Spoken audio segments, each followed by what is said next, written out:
18 months since I became an adventurer and began the long trek home. 18 months across the demon continent and through the great forest. And now, finally, this. Millishion, the capital of the Holy Country of Millis. The guidebook, Wandering the World by the adventurer Bloody Cant, had prepared me somewhat. Grand Lake at the center, fed by the Nicholas River from the Blue Worm Mountains. The White Palace appearing to float at the lake's heart, a golden cathedral. A Silver Adventurers Guild headquarters. 7 towers at the city's edge, with green plains beyond them. Streets laid out in a grid as clean and regular as graph paper. No description actually prepares you for the thing itself. Oh wow. That was Eris, sitting beside me in the carriage, mouth open.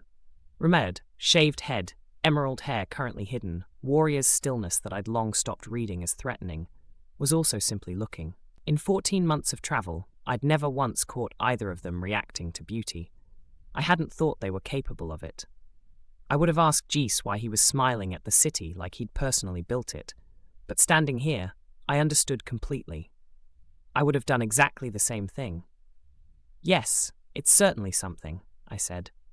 But that lake is enormous. Doesn't flooding cause all sorts of problems during rainy season?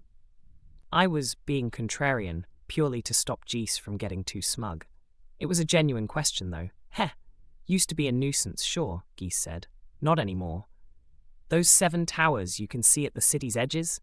They control the weather, keep out natural disasters, disease epidemics too. No outer walls on this city, because it doesn't need them. The towers are running a magic barrier around the entire perimeter. I looked at the towers. No outer walls. No moat. Nothing between the city and the world, but 7 stone structures bristling with accumulated mana. So to capture the city, you'd have to take those down first. Don't say that out loud. The Holy Knights would arrest you for thinking it. Noted. The city divided into 4 districts. North, residential. East, commercial, blacksmiths, auction houses. South, adventurers district, guild headquarters at its center. Inns, bars, gambling halls, slums, and the slave market. West, divine district, cathedral, graveyard, holy knights. Geese recommended entering through the adventurers district. Outsiders using other gates got longer inspections. Past the gates, it looked like a city. Up close, things always do. Stables, market stalls, weapon shops, cheap inns, crowds. The Silver Guild building stayed visible from the entrance, which I appreciated. We dropped the carriage at a stable. They offered free luggage delivery to any inn in the district, which was new. Big city competition producing small courtesies. Then, Geese stopped and made an announcement. All right then. I know where I'm headed, so I guess this is goodbye. I hadn't expected this. I'd assumed he'd at least come to the inn. You're leaving already? What's the matter, boss? Gonna miss me? Yeah, of course. I meant it. He'd been genuinely useful, not just the cooking, though losing the cooking hurt, but the conversation, the information, the way he smoothed over silences with Ruijerd. He reached down and patted me on the head, which I accepted with approximately the dignity it deserved. Eris blocked his path before he could leave. Arms folded, chin elevated, her trademark stance for positions she had no intention of yielding. Listen up, Geese. You'd better teach me how to cook next time, got it? Still no, little lady. He scratched the back of his head and slipped past her. To Ruijerd.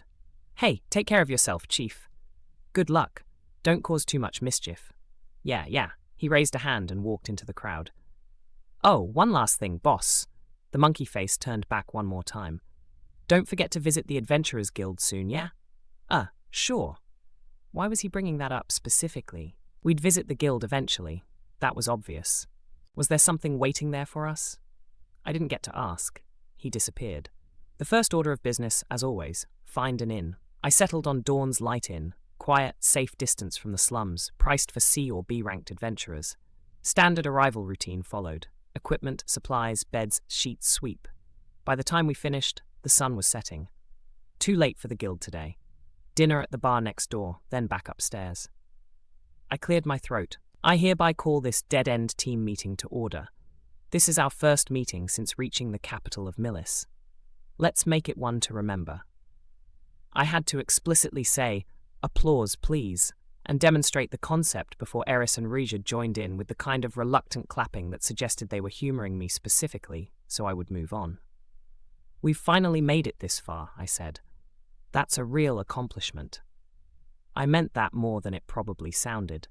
A year on the demon continent, 4 months in the Great Forest, and now, at last, the domain of men.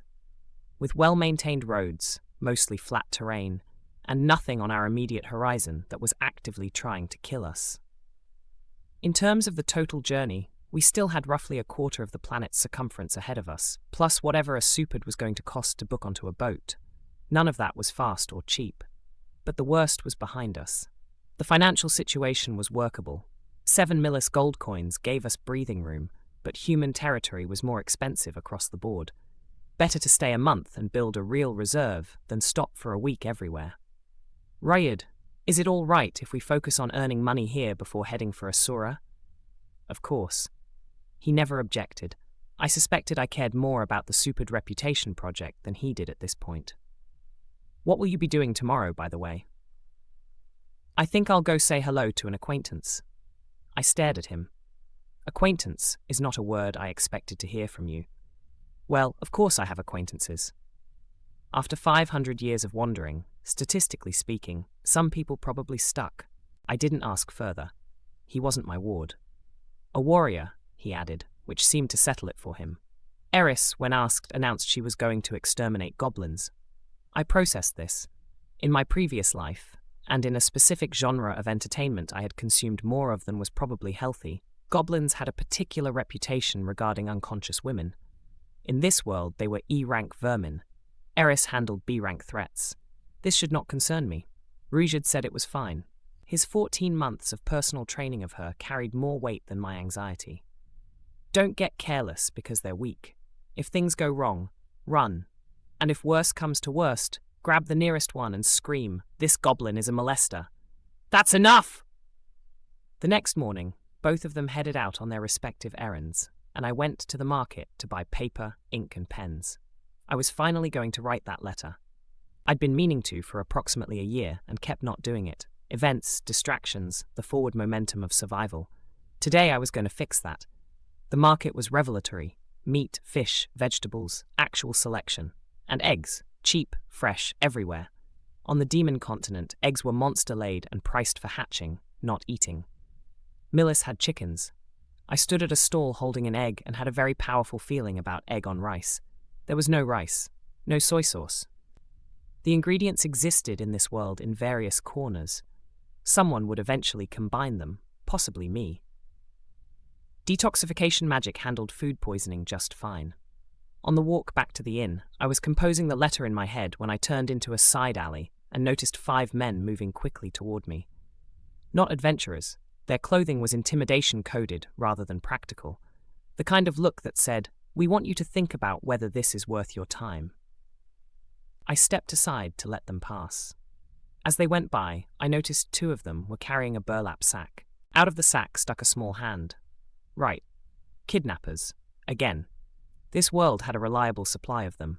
Peaceful era, limited slave supply from conflict zones, high demand in wealthy countries like Millis and Asura, prices high enough to make the risk worthwhile. Simple equilibrium. Deeply unpleasant, but stable. I did not want to do this. The last time I'd intervened in a kidnapping in this manner, I ended up in a prison cell in a beastfolk village, and it had taken 3 months to resolve. The memory remained fresh, but there was a small hand sticking out of that sack. Rule 1 of Dead End. Never abandon a child in peril. Rule 2 of Dead End. See Rule 1. I turned and followed them. My sneaking skills had leveled up somewhere in the past few months. I followed the group all the way to their destination, a warehouse tucked into a corner of the adventurers' district, accessible only by a narrow alley too tight for a carriage. The building had probably existed before the structures that now surrounded it. City development had effectively hidden it from casual observation. Someone had thought this through. I worked my way to the back, floated up to a high window using earth magic. I didn't have my staff, having been on a shopping trip, and lowered myself inside. The 5 men were on the far side, discussing who should go next door to the bar to inform the rest of the gang. I had 2 options: take these 5 before reinforcements arrived, or find the kid, stay quiet, and slip out when the opportunity arose. I chose the second option and settled into a convenient wooden box to wait. The box was full of fabric. The poor lighting made it difficult to identify exactly what kind. Small, folded, cloth with a specific familiar three-dimensional structure, doubly thick in one area where I could sense a faint charge of what felt like magical enchantment. Whoa, hold on. These are panties. Who's there? They heard me. I want to state clearly that this was an accident. The box was a trap disguised as concealment. No reasonable person would have expected a warehouse to be storing enchanted underwear. This was also, I immediately realized, where Eris had been losing her underwear to. We had solved two mysteries simultaneously. I would have appreciated the moment more if the entire room wasn't now turning toward my position, a rapid reassessment of options. They were already calling for the rest of the gang. I needed to grab the kid and leave, except my face would be seen. I was not wearing my robe. Shopping trip, no staff, no robe. What I did have was a perfectly serviceable improvised disguise material right in my hands. I put the panties on my head. I am not proud of this. It was operationally sound. Hear me, greedy miscreants. How dare you tear innocent children from their families? Shame on you. People call this kidnapping. The four men present looked at a child with underwear on his head, delivering a monologue, and were, briefly, at a loss. I used the time productively. Stone cannon, 4 times. 4 men down. I went to check the kid in the sack. Unconscious. A boy. Something about his face tugged at recognition. I'd seen him before somewhere, though I couldn't place it. The thought was interrupted by a crowd appearing in the warehouse doorway. The rest of the gang, from the bar next door. More than 10 of them. And they were already sending people back for their captain. Regrouping mentally, I should have waited for Ruijerd. Too late now. I processed the options available to a 7-year-old-looking child wearing panties on his head without a staff against a room of adult thugs, and concluded that the best path was to knock everyone unconscious as quickly as possible and sort out the rest afterward. Wait, was he here to steal our underwear? Is he some kind of sex criminal? Some of them were women. I added this to the ledger of things I'd have to explain to Ruijerd later. The crowd came in disorganized waves, which suited me. Stone cannon at close range was reliable knockdown without killing. They weren't using magic, and they weren't armed. I was working through them steadily when 2 new figures appeared at the door.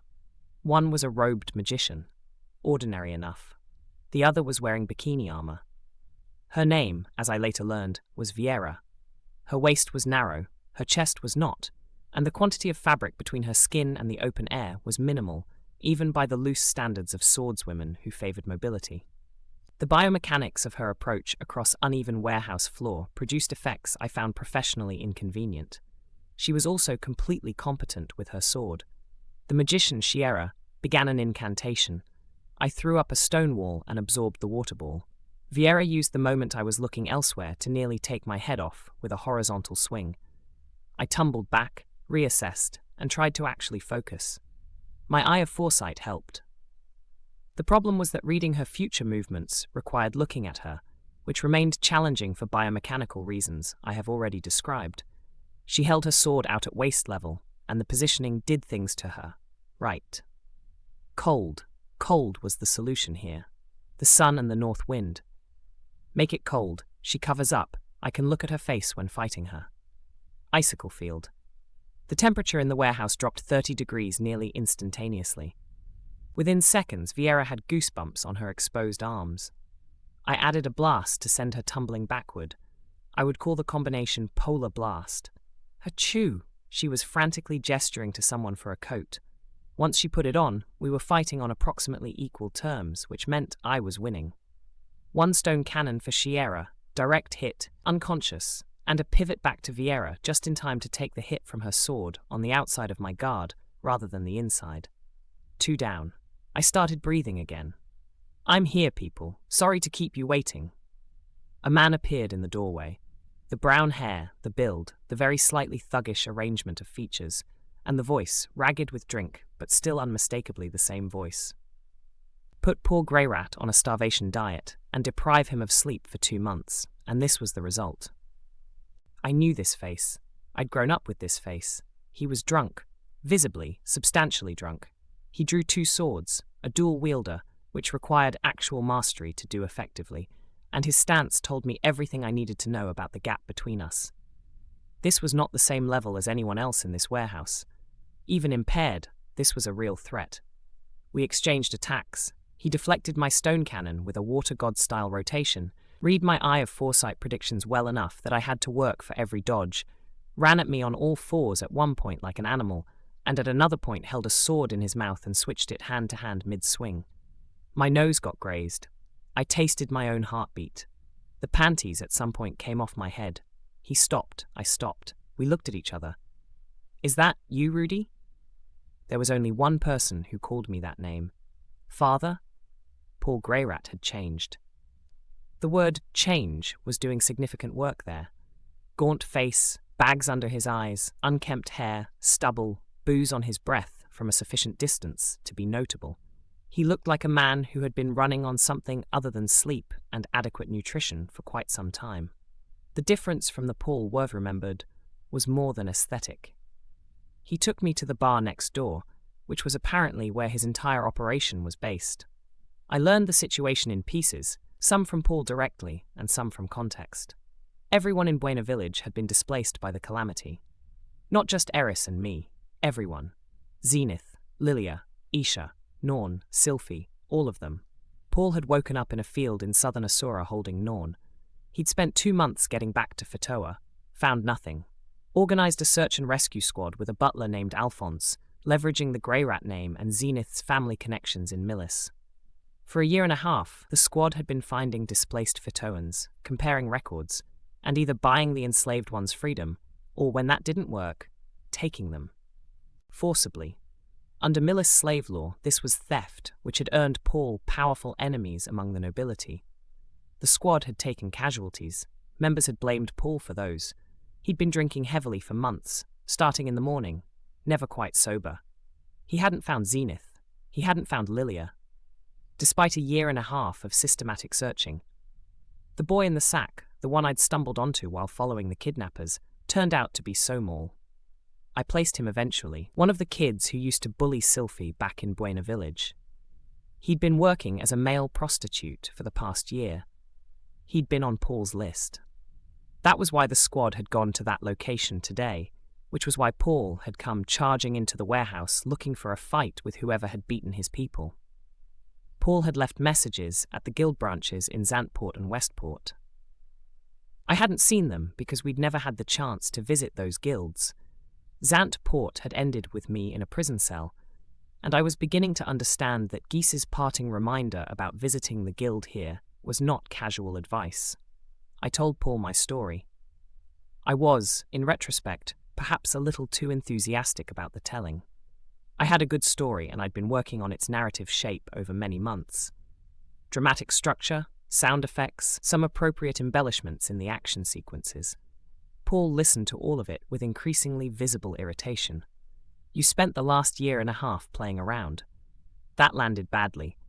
I had a lot of trouble out there, actually. When? I had framed the entire story as manageable, survivable, even fun. Partly pride, partly not wanting him to worry, partly just because I'd gotten carried away. I couldn't claim difficulty now, after selling it as adventure. Look, I did the best I could. I was in a totally unfamiliar place with no money and Eris to protect. Why didn't you try to find out if anyone else had been teleported to the demon continent? Silence. The honest answer, it hadn't occurred to me. I'd had my hands full at first, and then, once things stabilized, the thought simply hadn't appeared. I had found Ruijerd and focused on Ruijerd's problem. I had not extrapolated to the possibility that the same catastrophe that hit Eris and me might have also scattered hundreds of other people who might need finding. I screwed up. That was the plain version. Paul wasn't done. He pointed out that I'd had time to help a random demon I'd never met, but no thought to spare for whether my own family needed the same. No letters in 18 months. A cute girl, an invincible bodyguard, and what sounded like a thoroughly enjoyable adventure. All factually accurate. I said something about him having no right to lecture me about women, and nodded at Vieira, who was sitting diagonally behind him in her, still somewhat minimal, overcoat. I asked if Zenith and Lilia knew about her. Paul hit me. Then I hit him back. The eye of foresight helped me keep up with him even drunk, but he moved with a ferocity that left no question about where Eris had learned her fighting instincts. We knocked each other around the bar until I had him pinned on the floor and was hitting him with both hands, and neither of us had anything left to say. Then something small hit me from the side, a girl with Paul's nose and Zenith's golden hair. 5 years old, possibly 6. She stood between us with her arms spread wide. "Stop picking on Daddy!" I looked up. Every person in the bar was looking at me the way they look at the unreasonable one, the way they always looked at me in these situations, in this life and the previous one. I let go of Paul. I stood up. It wasn't worth explaining. I was on my way to the door when Paul said, "Listen, Rudy, you weren't the only ones who got teleported. Everyone in Buena Village was too." That stopped me. "I left messages for you. Didn't you read them?" I didn't get to the guild in Zantport.